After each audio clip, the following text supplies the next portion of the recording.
Għall-ewwel darba fl-istorja Malta se jkollha skola li tispeċjalizza u tgħallem il-mużika orkestrali. B'hekk se jkompli jissaħħaħ il-qasam tal-mużika f'pajjiżna fejn żgħażagħ Maltin wawċin mistennija jkomplu jiksbu suċċessi fuq livell internazzjonali. Din l-Akkademja tnediet l-erba' filgħodu miċ-Chairman tal-Orkestra Filarmonika Maltija, is-Sur Mas Sigmund Mifsud, fejn f'kummenti ma' One News spjega l-għan ewlieni ta' din l-Akkademja. L-Akkademja ħatkun qed hemmhekk biex tgħin l-istudenti tagħna jispeċjalizzaw biex ikunu orchestral musicians.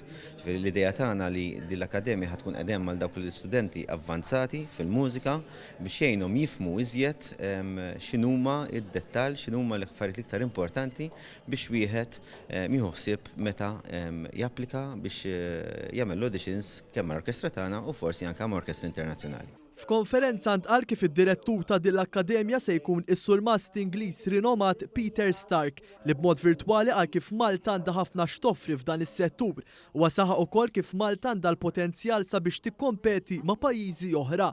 Sigmund Mifsud żied jgħid kif l-Orkestra Filarmonika ta' Malta reġgħet qabdet ir-ritmu anke wara l-waqfa li kellha minħabba l-pandemija.